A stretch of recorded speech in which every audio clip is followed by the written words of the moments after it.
So here are some things that you should know if you're just starting as an Uber driver. Now, I am a homeschool mom of 3, and I am going through a separation and upcoming divorce. And so I am doing this in between life, all of my responsibilities and homeschooling my children. Anyone can do Uber Eats or whatever driving app that you want if you choose to. You can fit it in between things. You can do it part-time, full-time, whatever you choose. My first day, I made about $250 on Uber Eats. So anyway, I will just give you some tips and some things that you should know when you first start out. So this is my first week. This is actually day number 5. So I Ubered on Sunday, Monday, Tuesday, and Wednesday I did not. Thursday, and then today is Friday. So yeah, it totally depends on how long you're out there, but I've been getting some pretty good trips, some really crazy bizarre ones, but some really good ones too. So these are some things that you should know when you're starting out. So first thing, when you go on the app, you know, if you first sign up, you get approved, you are now able to accept deliveries as an Uber driver. Congratulations. And yeah, you just hit the go button, and there are some tutorials there that you can look through, but basically you just hit go and they will search for trips. It will say finding trips. And once it finds a trip for you, you will see a green box appear, and it will be a request that you are able to either accept or decline. Now, after you get the request and accept it, you will see turn-by-turn directions on the navigation system. You can click navigate and the app will start to direct you turn by turn. If you choose not to use the app for directions, you can use your own navigation system. Once you get the turn-by-turn directions, it will guide you to the restaurant. And at the restaurant, you will have to provide the name of the person that you are picking up the order for. Depending on the restaurant, you may just pick it up and you will swipe that, you know, you have picked up the item in the app, or you may have to put in a confirmation number that will be found on the receipt that is taped to the bag with a sticker to the order. So sometimes you'll have to enter in that code into the Uber Eats app, and sometimes you will have to take a picture that will confirm that you have the order. It's to verify that you have the order. You will take the picture. So when you go to the restaurant, it's one of 3 things. You're either just giving the name and they will give you the food, you will give the name and you will have to put in a code, or you give the name, they give you the food, and you will have to take a picture of it. Go to your car, you put it in your car, and then you will want to swipe over that you have the food in your possession. It will navigate you to the customer's house. So there are 4 factors that are used to determine your Uber Eats Pro level. So it's their rewards program. So you're either going to be a blue, green, gold, platinum, or diamond. And the factors that determine what level you are in or what level you are at, that will be your cancellation rate, your acceptance rate, your satisfactory rate, your on time rate, and also the points that you have. So a lot of people I've heard say, you know, it doesn't matter, you don't have to accept things, but that will determine whether or not you are able to get a higher level in Uber Eats Pro or not. And basically, like I said, it's the rewards program. So you will get better requests sent to you at a higher level, like more quality requests. You will also get discounts, in-app perks. You will get Costco memberships and online classes. And anyway, it's basically their rewards program. The higher you are, the more rewards you get. So their highest level is diamond. Then below that is platinum, gold, and then you're either green or blue. So I just wrote down a few notes here because it is my first week, and you know, there's a lot of things that I figured out along the way. So I'm sharing it with you, and hopefully it will help you with your Uber Eats day and, you know, get things started a little bit easier. So the cancellation rate is extremely important. You do not want to, now there's some reasons why you may have to cancel for some reason. Maybe the customer isn't there, or maybe something happened at the restaurant and you can't pick up the food. So there may be reasons why you have to cancel, but if you have a cancellation rate that is above 20%, then they can take away your ability to deliver with Uber Eats. So you want to keep a close eye on your cancellation rate. On day one, my first day Ubering, my gas tank was halfway full. So I, you know, had taken a few orders and it was getting lower and lower and lower. And then I looked at it and I was like, oh my gosh, it's on E. And I had just accepted an order and an add-on order because I was going in that direction. So sometimes if you're going in a specific direction and another order comes in, they will ask you if you want to add that order on. It will just pop up as another request. And when you accept it, they will determine which one you pick up first, which one you drop off first. So I had accepted that. So now that was 2 orders, but I needed to stop for gas. I stopped for gas, and they sent a message on my screen that said, we are giving away your orders because you are idle. And yeah, so that turned into 2 cancellations on my first day, which had bumped me up to like a 13% cancellation rate immediately. And now it's down to 4%, but I've never had to actually cancel an order. They cancel that for me or on my behalf, or because I was filling up with gas. So just a tip there, you know, make sure, and that is under my things that you need. The first thing, a full tank of gas. Start with a full tank of gas. And if you do have to stop for gas, just scroll to either the 3 little lines on the right side of the screen on the bottom. You hit that and you can press the button that will say, do not take any new requests, or stop new requests. It'll be a little red hand that says stop new requests. And this way you could just pause your requests, fill up with gas, and then go back online. Otherwise, if you're online and you need to fill up with gas and you just start declining, that's going to affect your decline rate or your acceptance rate. And if you take an order and fill up on the way to get your order, they may cancel it for you. So cancellation rate is extremely important. You don't want that to be high.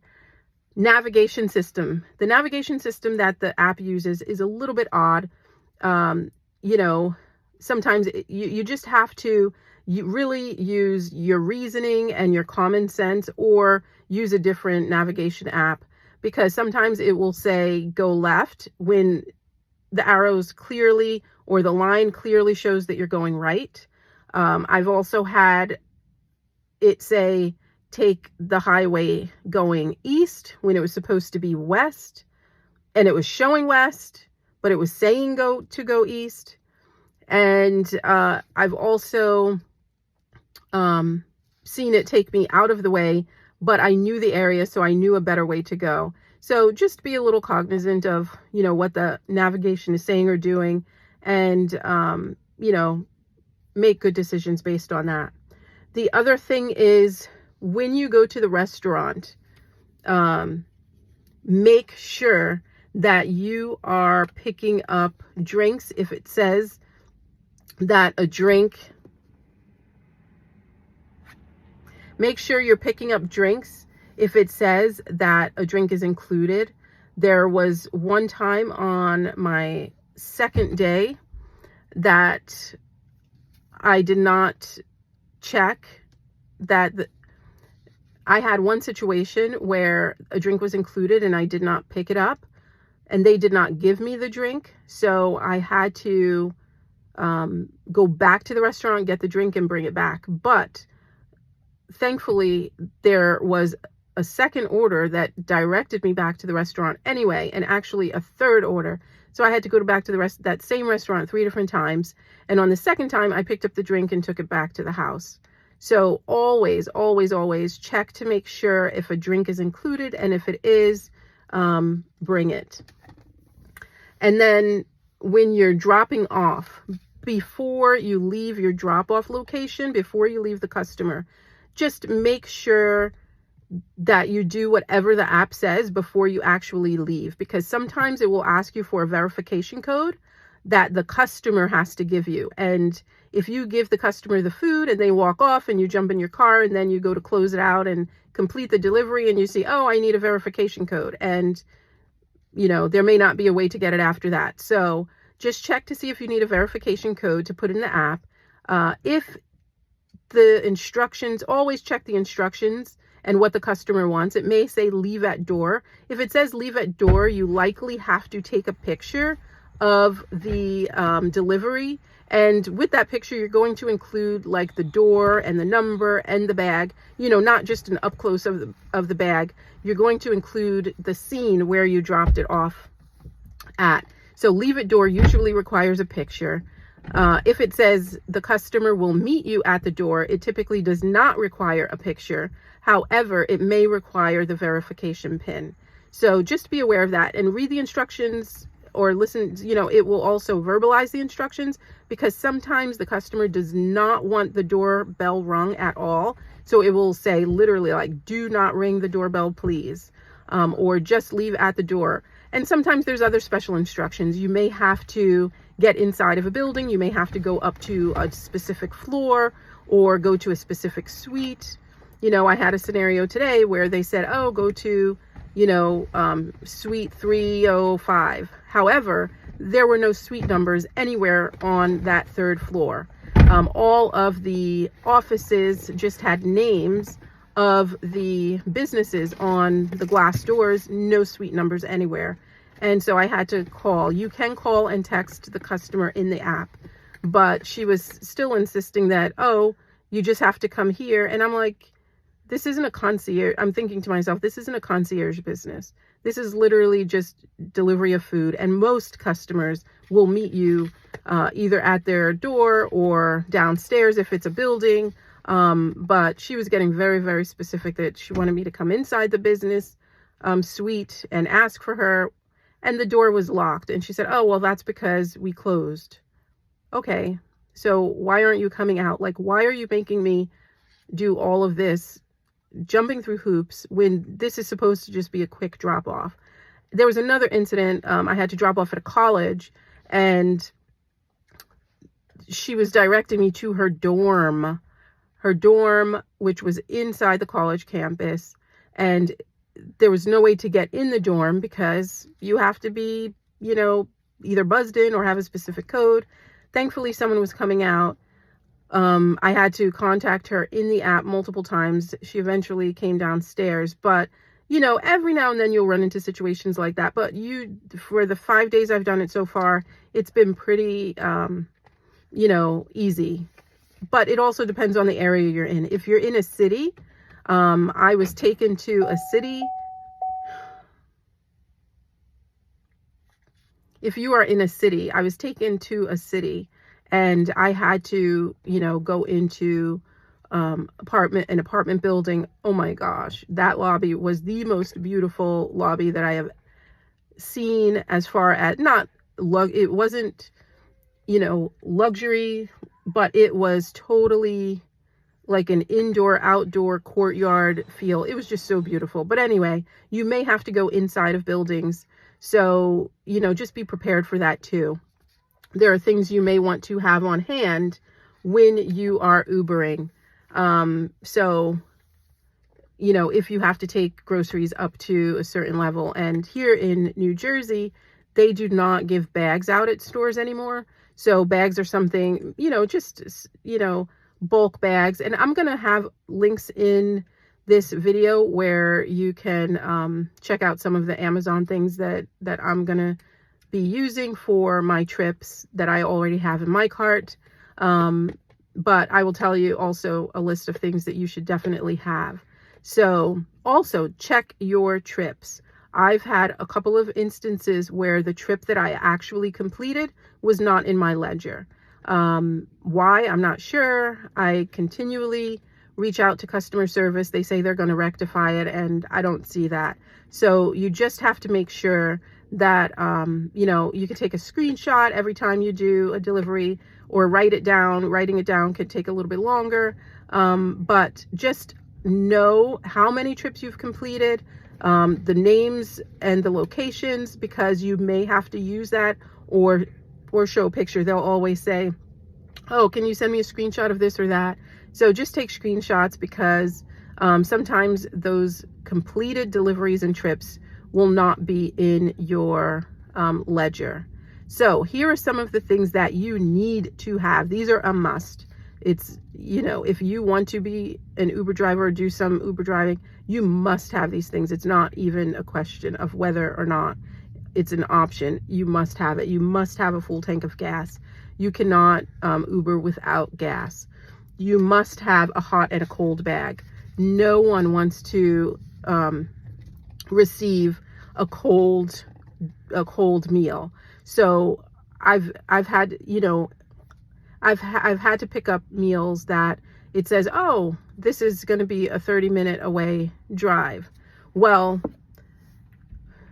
I guess, they're really particular about the food that they want, and, why they're ordering something 30 minutes away, I don't know, but okay, that's fine. That's their prerogative. They can do that. So you don't want the food to be ice cold when it gets there. Do have a hot cold bag, because I've had those drives, and when I take the food out, the bag is still hot. So you must have a hot cold bag. A cup holder, whether it's in your car or whether it's an external cup holder, you need cup holders, because these things come with drinks. And I had one restaurant, the guy ordered a coffee along with whatever meal breakfast meal he was getting. And the restaurant poked a hole in the top of the coffee lid with the stirrer before giving it to me. And next time I know, I will just ask for a replacement lid, and please don't poke the hole in. But why would you poke the hole? And now all the steam can come out and it can drip and all of that. So anyway, besides that, it's important to have a cup holder. So, whether it's something like coffee, or even if it's just something like bottles, you need a cup holder, and you need a phone mount. A phone mount is very important. It's just dangerous to have to look down while you're driving, as opposed to looking straight ahead at the instructions. The directions, especially if it's in an area that you're not familiar with. And the other thing that is a must is a charger. Your phone will lose battery very quickly, having it on the app and going, for however many hours you're going to go. So you must have a charger. If you don't have one, go back home and get it, or stop off at a store, but you need a charger. And then some good things to have, but are optional. Maybe a phone case that hangs, because when you get out of the car, you're going to have a lot of things. You're going to have your phone. You're going to have your keys if you're locking your car to run off, or whatever the case may be. And so you really do want to maybe have either a pocket or some place you could quickly put your phone and your keys. A flashlight if it's dark. I had one night where I was delivering. I got caught out there in the dark, and they took me to these neighborhoods that were pretty rural. No street lights, huge homes with long driveways that you had to go down, and it was pitch black. And it was just a little bit creepy and scary out there. So definitely have a flashlight. And if there's something that you don't feel safe, you can note that. There's options in the app to note that. And you can always reach out to customer support. But yeah, I hope that helps. Bye.